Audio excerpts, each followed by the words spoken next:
Welcome to HNN News. I'm Brooklyn Vargo. And I'm Eliza Klein. Our top story is all about parking and the parking rules for the students here at Pillager High School.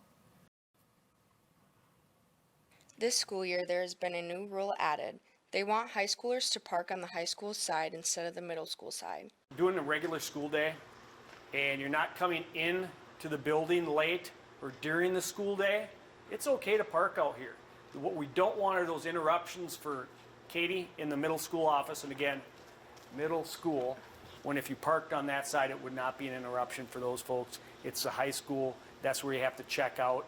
That's where you have to check in if you're coming in late. So that is the place we'd rather have you come in if you're not here the whole entire school day. There has been some controversy about the new rule coming into place. I think it's perfectly fine. Like, if we're coming in, we're interrupting Nikki, and it's not even really an interruption. She likes letting the people in, and there's not even like a lot of people who interrupt. And also, for the high school side, there's not going to be enough parking at all for all of us. Even though many students don't agree with the new rule, it's still in place, and students are expected to park on the south side of the high school. I'm Brooklyn Vargo for HNN News. A new robotics season is underway, and the Pillager Robotics team has a new face leading their way. Emerson Gerke has the story. Hi, I'm Emerson for HNN News. Today, I'm interviewing the robotics team. Here's the new coach, Nick Heiser.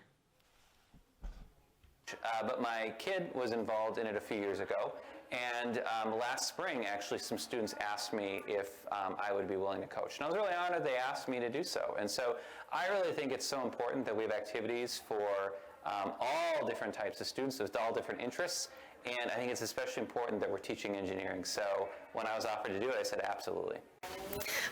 So Mr. Heiser, I think he's a great coach. He's really encouraging, right? And like he strives to have us strive to do better. And then also, like, he puts some good input, some good ideas, and he really just makes us think harder. And like, it's very much about how well we can do.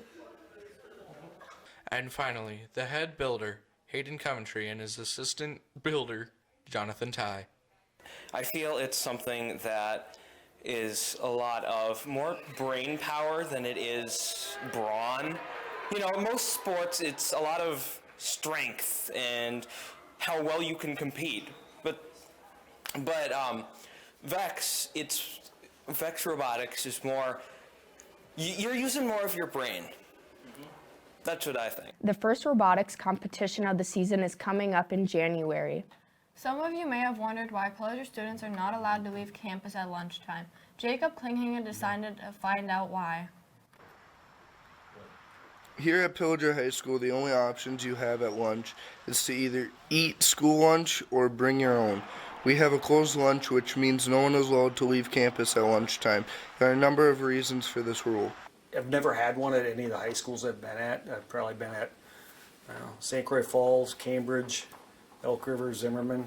None of them have had an open lunch, so I really am not super familiar with how that operates.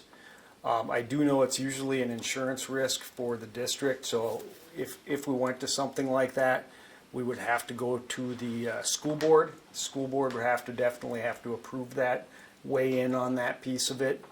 And I'm really not even open to bringing it to the school board until we do something with 210, because I'm going to put you at risk by putting you out there when all the food is pretty much across 210, and I honestly don't want to lose any students. And so that's why right now I think typically the majority of schools that have a open lunch would probably be located near some restaurants, near some gas stations, near some things that you can actually get to without putting yourself at risk. The 210 intersection has ever changed and become safer. The closed lunch rule may change. Until then, we are stuck in school during lunch. I'm Jacob Klinghagen for HNN News. Thank you, Jacob.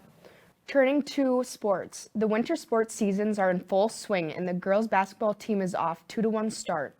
Carter Gustafson gives us a look at this year's team. The girls' basketball season is just getting underway. Grant Stewart, the head coach, in his second year, and is excited to get going. Well, we're a lot younger We don't have as much of varsity experience this year, but I think as a whole they're doing really well. And I think if they keep working, I think we can be very competitive this season. This is a very young team this year with only 2 seniors on the team.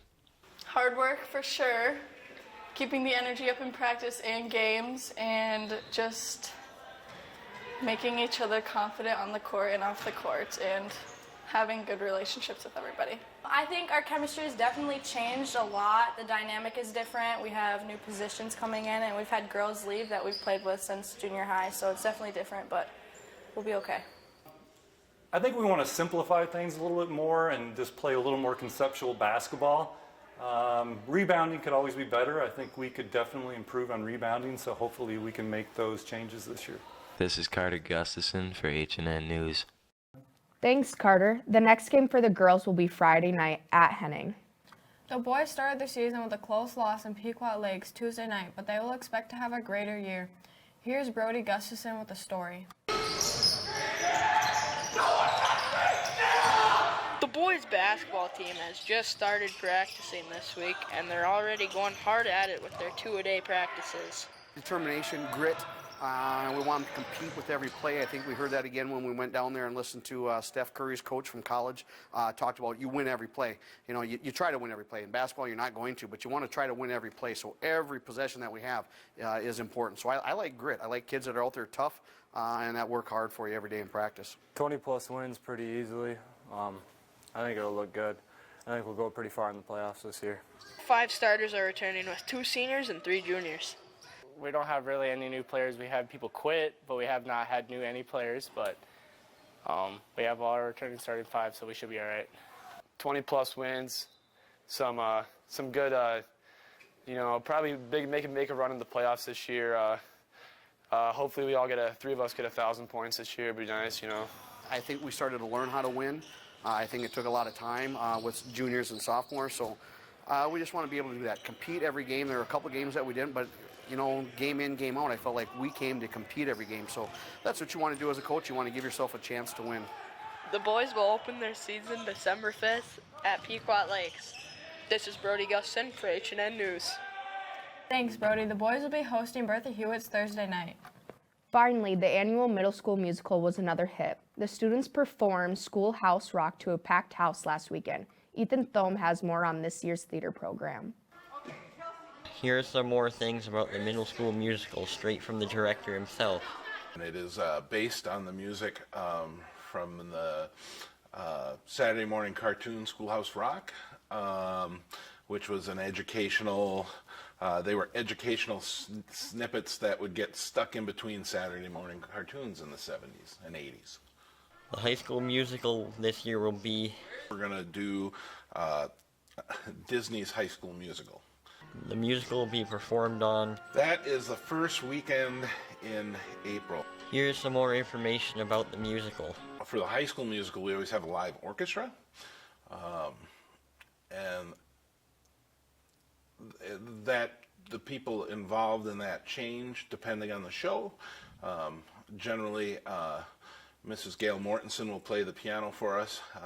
This year, the pit is kind of more of a rock and roll pit, so there'd be 2 guitar players and a bass and 2 percussionists, or a set drummer and an auxiliary percussionist, and then like a keyboard piano to cover kind of the rock and roll keyboard stuff. And make sure to go to ctccenter.org to get tickets to these events. Thank you, Ethan. That's going to do it for this edition of HNN News. For all of us here at HNN, I'm Brooklyn Vargo. And I'm Eliza Klein. Thanks for watching, and we'll see you next time.